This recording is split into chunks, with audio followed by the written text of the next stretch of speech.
Good morning students, कैसे हो बच्चों आज हम क्लास 12th में इलेक्ट्रोमैग्नेटिक वेव में पार्ट नंबर 5 करने जा रहे हैं, प्रोडक्शन ऑफ इलेक्ट्रोमैग्नेटिक वेव। देखो बच्चों, प्रोडक्शन कैसे होता है। प्रोडक्शन होता है, आपको पता है, जहाँ पे भी वेरिएबल इलेक्ट्रिक फील्ड और वेरिएबल मैग्नेटिक फील्ड होंगे, सो वहाँ पे इलेक्ट्रोमैग्नेटिक वेव अपने आप प्रोड्यूस हो जाएगी। ठीक है, इसका मतलब जहाँ पे mutually perpendicular electric field and magnetic vectors होंगे, जहाँ वहाँ पे इलेक्ट्रोमैग्नेटिक वेव होगी। ठीक है, लेकिन प्रॉब्लम ये है जहाँ पे कांस्टेंट इलेक्ट्रिक फील्ड या मैग्नेटिक फील्ड है तो वहाँ तो नहीं होगी, इलेक्ट्रोमैग्नेटिक वेव बनेगी नहीं। तो as in moving charge production both electric field magnetic field. देखो दो चीजें मैं आपको बताता हूँ। अगर चार्ज मूविंग है विथ कांस्टेंट वेलोसिटी या स्पीड, जो भी, ठीक है, कांस्टेंट स्पीड से चल रहा है, charge is moving with constant speed या वेलोसिटी, तो यहाँ पे क्या होगा, जैसे फॉर एग्जांपल ये रेजिस्टेंस आर है, यहाँ पे आपने एक बैटरी लगा रखी है, कांस्टेंट करंट जा रहा है। ठीक है, कांस्टेंट करंट जा रहा है तो इसके चारों तरफ जो मैग्नेटिक फील्ड जनरेट होगा, ठीक है, मैग्नेटिक फील्ड जनरेट होगा, वो भी मैग्नेटिक फील्ड भी कैसा होगा, कांस्टेंट होगा। और यहाँ पे जो इलेक्ट्रिक फील्ड जनरेट होगा वो इलेक्ट्रिक फील्ड भी कैसा होगा, कांस्टेंट होगा। अब कांस्टेंट इलेक्ट्रिक फील्ड और मैग्नेटिक फील्ड तो इलेक्ट्रोमैग्नेटिक वेव बनाते नहीं है। अब यहाँ पे दो चीजें होंगी, electric field and magnetic field both will be constant, so not produce electromagnetic wave नहीं बनी। ठीक है, अच्छा दूसरी चीज, अगर मैं आपको बोलूं चार्ज एक्सिलरेटिंग या फिर ऑसिलेटिंग, तो फॉर एग्जांपल एलसी सर्किट, ये कैपेसिटर सी है और ये एल है, LC circuit, magnetic energy electrical energy और मैग्नेटिक एनर्जी ऐसे ऑसिलेट करता रहेगा। मींस यहाँ पे जो करंट होगा वो कैसा होगा, वेरिएबल होगा।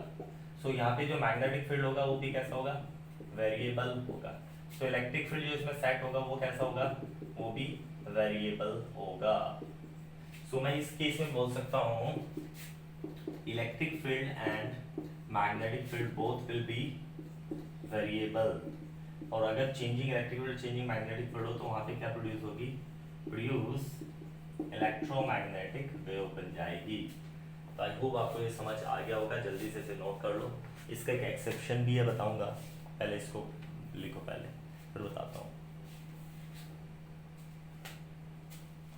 तो इस केस में क्या बन जाएगी, प्रोडक्शन ऑफ इलेक्ट्रोमैग्नेटिक वेव। तो क्या बनेगा यहाँ पे बच्चों, प्रोडक्शन ऑफ इलेक्ट्रोमैग्नेटिक वेव।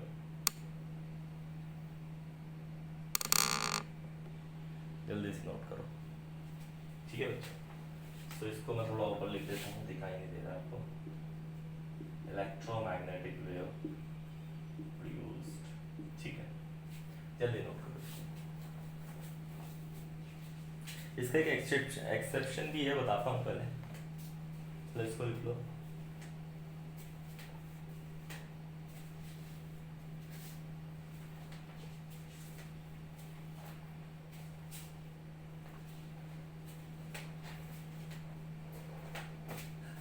जल्दी करो बच्चों, चलो आगे बढ़े। चलिए मैं रब करूँ। अच्छा मैंने आपको एक चीज बोला, मूविंग चार्ज है, एक्सीलरेटिंग चार्ज है, ऑसिलेटिंग चार्ज है, इलेक्ट्रोमैग्नेटिक वेव बनेगी। लेकिन एक एक्सेप्शन भी है। एक्सेप्शन क्या है, एक्सेप्शन ये है, कोई एटम का ये न्यूक्लियस है प्लस जेड, ठीक है, इसके बाहर इलेक्ट्रॉन्स रिवॉल्व कर रहे हैं। अब एक्चुअली ये जो इलेक्ट्रॉन्स है, मूविंग इलेक्ट्रॉन्स, ये एक्सीलरेटिंग है, लेकिन ये प्रोड्यूस नहीं करता, नॉट प्रोड्यूस इलेक्ट्रोमैग्नेटिक वेव। ये केवल इलेक्ट्रोमैग्नेटिक वेव कब बनाएगा, जब इलेक्ट्रॉन हायर सेल से हायर शेल से लोअर शेल में आ जाएगा, तो यहाँ पे क्या निकल जाएगा, electromagnetic wave. Electromagnetic wave light निकलेगी। तो ये इसका एक एक्सेप्शन है, इसको नोट करो बच्चों, जल्दी से, जल्दी इसको लिखेंगे, जल्दी नोट करो, फिर मैं आपको प्रॉपर्टीज ऑफ इलेक्ट्रोमैग्नेटिक बताता हूँ। ठीक है, यहाँ देख लो, प्रॉपर्टीज ऑफ इलेक्ट्रोमैग्नेटिक वेव। ठीक है, देखो पहली प्रॉपर्टीज तो यही है कि इलेक्ट्रोमैग्नेटिक वेव जो ट्रांसवर्स इन नेचर है, ट्रांसवर्स इन नेचर, नेचर में कैसी है, ट्रांसवर्स वेव। ठीक है, कैसी वेव बच्चों, ट्रांसवर्स वेव है। ठीक है, अच्छा दूसरी चीज, electric field vector responsible for optical effect, electric field vector responsible for optical effect। ठीक है, electric field vector is responsible for optical effect. तीसरा है, फर्स्ट हो गया, सेकंड हो गया, अच्छा electromagnetic wave is अनचार्ज so not deflected in electric field magnetic field. Electromagnetic wave कैसी होती है, अनचार्ज, इसमें कोई चार्ज पार्टिकल नहीं होता, सो ये not deflected and electric field and magnetic field. अगर मैग्नेटिक फील्ड इलेक्ट्रिक फील्ड में से पास किया जाए इसको, इलेक्ट्रोमैग्नेटिक वेव को, तो डिफ्लेक्शन नहीं होगा इस वेव का, तो इसमें कोई पार्टिकल है ही नहीं, पॉजिटिव या negative particle.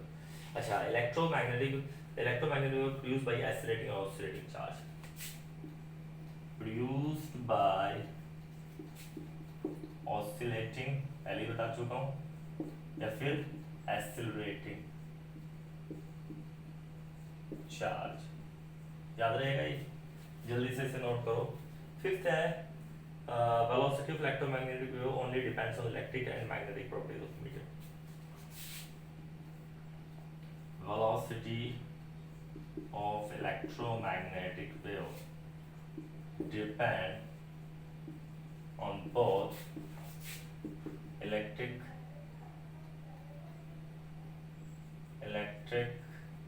And magnetic field property of medium.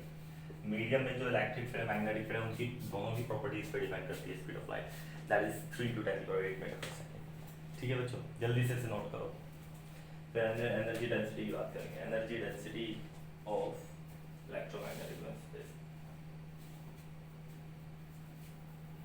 जल्दी से नोट करेंगे।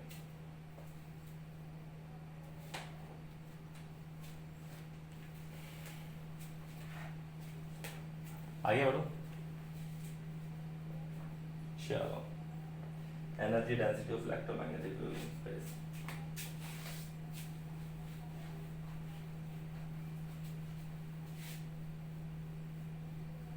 अब हम बात करें किसकी बच्चों, energy density of electromagnetic wave in space.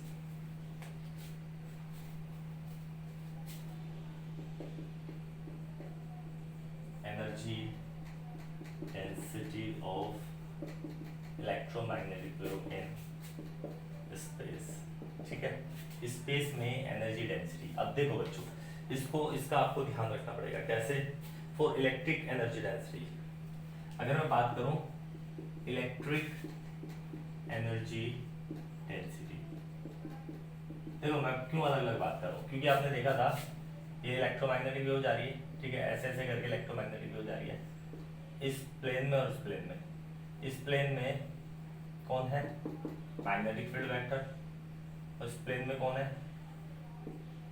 इस प्लेन में कौन है, electric field vector. So electrical energy की पहले बात करेंगे, फिर मैग्नेटिक एनर्जी। इलेक्ट्रिकल एनर्जी कितनी होती है, that is half epsilon not E का स्क्वायर, ई की वैल्यू रखूंगा, that is half epsilon not E का स्क्वायर मींस ई नॉट का square sine square omega T minus का एक्स वाई सी। अच्छा, अब इसकी एवरेज वैल्यू अगर मैं रखूं तो इसकी एवरेज वैल्यू आ जाएगी, that is 1 by epsilon not E not का स्क्वायर 1 बाई रूट 2 का होल स्क्वायर। देखो साइन थीटा की एवरेज वैल्यू हमेशा होती है 1 बाई रूट 2, ये याद रखना। ठीक है, तो ये कितना हो जाएगा, that is 1 by 4 epsilon not E not का स्क्वायर। ये तो होगी electric energy density in terms of electromagnetic energy in terms of electric energy. अब मैं बात कर रहा हूँ magnetic energy density. Magnetic energy density, magnetic energy density की टर्म में देखूँ तो दैट इज यू ई था, ये यू बी हो जाएगा। यू बी कितना हो जाएगा, बी स्क्वायर अपॉन में 2 म्यू नॉट। अच्छा फिर से मैं रखूंगा इसका formula, that is B naught square sine square omega T minus x by c square से कर दो, ठीक है। अच्छा एवरेज वैल्यू फिर से रखूंगा अपन में 2 म्यू नॉट। इसकी एवरेज वैल्यू रखूंगा तो यू बी कितना आ जाएगा, दैट इज बी नॉट का स्क्वायर अपॉन में 1/√2 का स्क्वायर मींस 1/2 4 म्यू नॉट, ठीक है। यू बी हो गया और ये यू ई हो गया।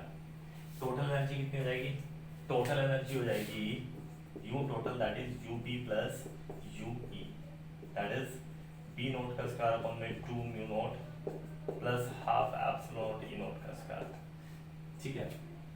जल्दी से इसे लिख लो।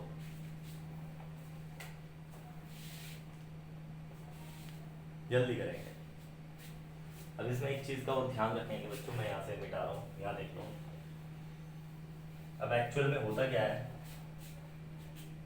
मैग्नेटिक एनर्जी जितनी होती है उतनी इलेक्ट्रिकल एनर्जी होती है। तो यू टोटल की बात करो तो अब मैग्नेटिक एनर्जी की टर्म में देखो तो बी नॉट स्क्वायर अपॉन में 2 mu not 4 mu not, sorry यहाँ पे भी 4 आएगा, यहाँ पे भी 4 आएगा, 4 mu naught plus B naught का स्क्वायर अपॉन में 4 म्यू नॉट। क्योंकि ये दोनों इक्वल है तो इसकी जगह मैंने यही रख दिया, तो हो गया बी नॉट स्क्वायर अपॉन में 2 म्यू नॉट। तो total energy in terms of magnetic और इन टर्म्स ऑफ इलेक्ट्रिक देखो तो half epsilon not E not का स्क्वायर आएगा, ठीक है। रख के देख लेना, तो जल्दी से नोट कर लो बच्चों।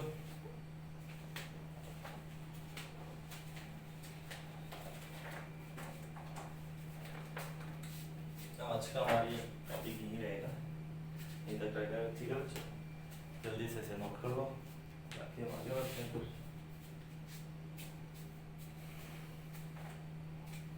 चलो हो गया बच्चों, नोट कर लिया, जल्दी करो, फास्ट जल्दी करेंगे।